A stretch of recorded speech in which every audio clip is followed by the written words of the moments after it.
일종의 상거리 교차로거든요. 보이지 않는다면 일시정지해서 주의 확인하고 진행해야 되는 게 맞고요. 차로가 없으니까, 중앙선이 없으니까 중간 지점에 그냥 편안하게 진행하고 있는 걸로 보여요. 그러다가 이제 상대 차량 발견하고 우측으로 진행하고 있습니다. 제보자님 무과실 아니냐라고 제보 주셨는데 무과실로 보긴 힘들고, 제보자님 속도와 우측 통행하지 못한 부분이 일부 과실 10에서 20% 정도로 평가됩니다. 저는 사실 이 영상 보고 사실 두 대가 지나갈 수 있을까라고 생각했는데, 근데 여기 보면 제보자님이 한번 요거 도로 한번 확인해 보세요. 저는 본인한테 불리할 수도 있거든요. 보통 농로는 3m 폭이지만 여기는 2m, 5m 폭인 일반 농로로 넓다. 저는 가하 쪽으로 붙어서 방어 운전했다. 가해자 충분히 옆으로 지나갈 수 있었지만 지나가지 못했다라고 이야기하거든요. 그러면 이 공간이 실측은 해봐야겠지만 저는 육안으로 봤을 때, 한 요쯤 봤을 때, 야, 이거 두 대 지나가기 좀 많이 부담스러운데? 이 상황에서 두 대가 교행하기가 힘든 것이 제보자님한테는 더 유리해 보여요. 유리하다고요? 네. 그러면 어차피 두 대 못 지난다. 내가 우측으로 가든 좌측으로 가든 큰 의미 없다. 그래 된다면 거의 멈췄는데 상대 차량이 와서 받았다.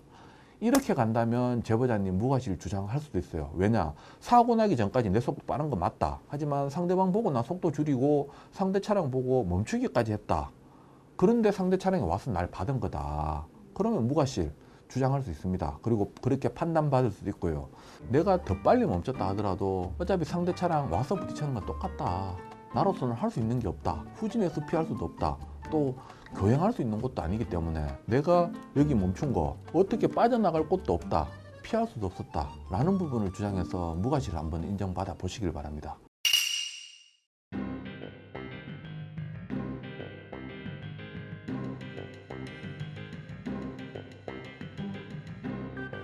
뭐 도로교통법상 도로가 아니니까 도로교통법 그대로 적용되진 않아요. 하지만 과실비율 판단할 때는 똑같다고 보시면 돼요. 벌점이나 뭐 범칙금은 부과되지 않을 거예요. 도로가 아니기 때문에. 경찰 신고해도 경찰은 보험 처리하세요 라고 할 가능성 크고, 결국은 보험사 분심위에서 과실비율 판단해야 될 것으로 보여요. 상대방은 브레이크를 밟았는데 멈추지 않았다. 비가 와서 바닥에 빗길이었어요. 근데 상대방 봐도 브레이크 밟는 거 안 보여요. 볼까요? 그냥 가거든요. 나중에 밟죠? 네, 나중에는 밟지. 오히려 가피해자와 도로 통행 우선권을 한번 본다면 직진 차로가 우선하고 직진 차로가 피해 차량입니다.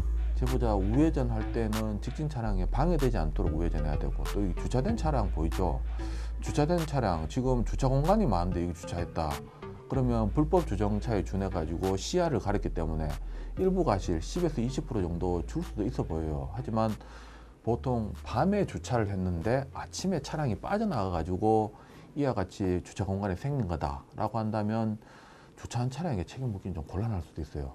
주차한 차량을 빼고 과실 비율을 한번 이야기 드릴게요. 우회전하는 차량이 억울하겠지만 안타깝겠지만 가해 차량이에요. 진행하는 차량이 방해되지 않도록 조심하면서 우회전해야 됩니다. 직진하는 차량 속도 다소 빨라 보여요. 속도가 저만큼 빨리 달리면 안 돼요. 제보자님 속도만큼 서행 운전해야 됩니다.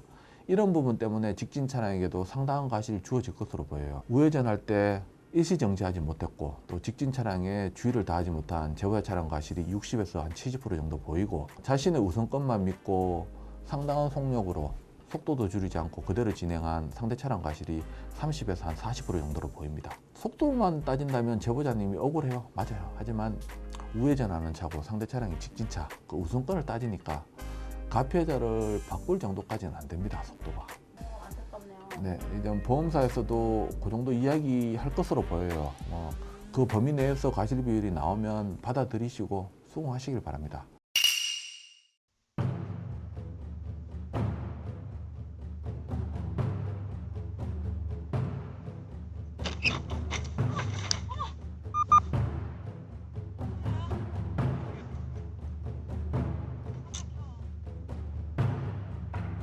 상대방이 제보자를 좀 더 약을 올렸다 그래야 되나? 이와 같이 사고를 내고 박스인 줄 알았다. 그리고 또 박스요? 박스.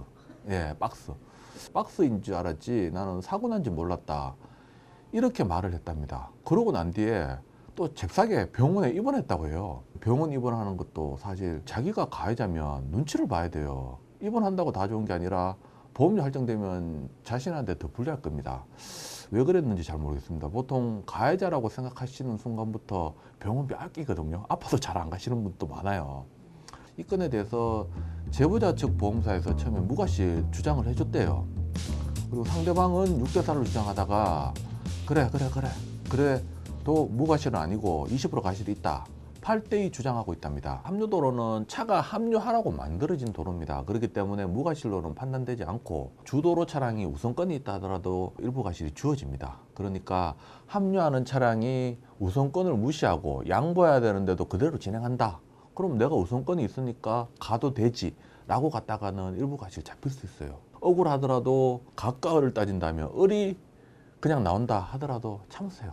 사고 나면 일부 과실 잡히니까. 제보자 차량 입장에서는 무과실은 힘들고 한 20% 정도 합당해 보여요.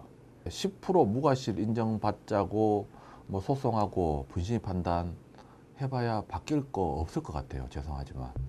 또 우리 제보자님이 마지막에 여러분들의 생각과 도움이 필요합니다 라고 이야기하셔가지고 댓글까지도 기대하시는 것 같아요.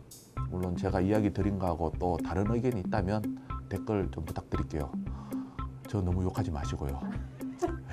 만약에 이 네. 이제 소송을 간다고 하면은 제보자님이 네네. 그러면 우리 자료가 조금 도움이 될 수도 있는 거예요? 그런 댓글들도? 그렇죠. 사실 제가 소송하면서 어떤 부분에 대해서 인터넷 자료 같은 것도 많이 냅니다. 댓글들 보시라. 모든 국민들이 다 이렇게 말한다. 이게 과실 비율에 대한 국민들의 기준이다. 그렇게 어떻게 보면 판사님도 여기에 대해서 혼자 독단적으로 판단하시면 안 돼요.